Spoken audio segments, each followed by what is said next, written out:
You've been doing glute workouts, but your progress is flat, literally. You feel it in your lower back, quads, and hamstrings, but not your glutes. The issue is that most people are doing glute exercises that look good on social media, but don't deliver real results. Or sometimes they're doing all the right exercises, but simply don't know how to set them up correctly to finally feel and work their glutes properly. Today, I'll be taking you through my 3 favorite glute building exercises that you've probably never done before, the biggest mistakes that everyone gets wrong, and show you my glute building program so you can start making progress straight away. First up is the floating deficit sumo deadlift. You've probably tried deadlifts before, but felt them all in your lower back. Or maybe you've built up a heap of strength, but haven't seen that translate into real glute growth. Today, we're going to tweak your deadlift to make it your new favorite glute building exercise. A floating deficit sumo deadlift means a wide stance, no pause, lots of tension, deep stretch, and all glutes. A wide stance allows you to externally rotate your feet, which further activates your glutes. Standing on plates allows you to get a deeper stretch and increase the range of motion. More range of motion,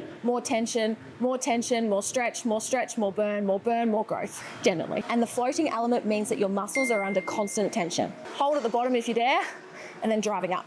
The most common mistakes that I see when people are doing this exercise is they let their knees cave in and they don't push them out. They rush through each rep rather than holding the tension, or they hyperextend through their lower back, which puts all the tension onto their lower back instead of their glutes. When it comes to building strength, you want to aim to add the most amount of weight to the bar. But for this exercise, the goal is to build your glutes. So we don't need the most amount of weight. We need to make sure we can generate the most amount of tension. And those are 2 different things. But we're still missing 2 core exercises to help you develop well-rounded glutes. Next up is the front foot elevated split squat. Now, you probably do lunges already, but most variations stretch your quads more than your glutes and require a lot of coordination. However, this is not your typical split squat. Today, we're going to be using the Smith machine to challenge your glutes like never before. A front foot elevated split squat looks like using a Smith machine, standing on plates, and a deep glute stretch. Using a Smith machine takes away the need to balance, which allows you to load your glutes with more weight. Standing on plates to elevate your front leg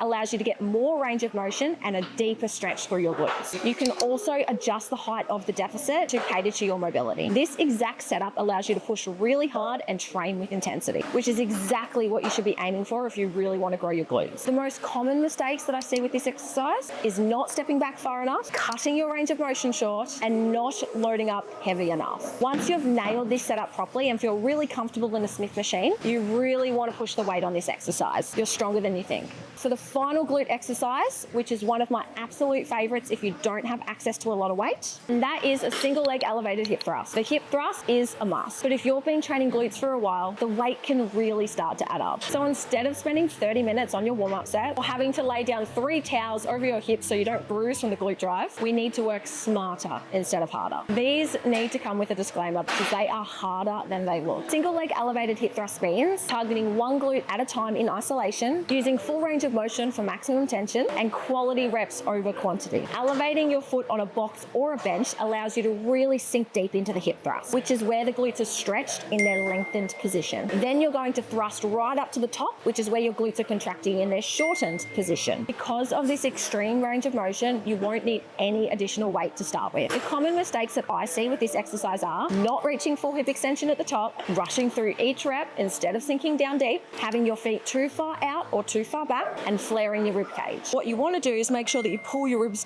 down, stack your rib cage over your pelvis. By doing any of these, you'll take the tension off your glutes, and this is why so many people feel hip thrust in their lower back or their hamstrings. Now that you know my 3 favorite exercises, you're probably wondering how to add them into your training program so you can start making progress. I like to keep it simple with smart swaps. So if you're currently doing a deadlift in your training program, swap it out for the floating deficit sumo deadlift, swap out your lunging variation for the Smith machine, and replace your kickbacks with a single leg elevated hip thrust instead. Make these simple swaps and stick to a rep range between 8 to 12 for the best results. Here's exactly how it would look in a 4-day glute building training program. Take a screenshot and give it a go. Those are my 3 favorite glute building exercises at the moment, and I would love to hear from you. Let me know if you try any of these exercises in the comments below or what your biggest key takeaway is.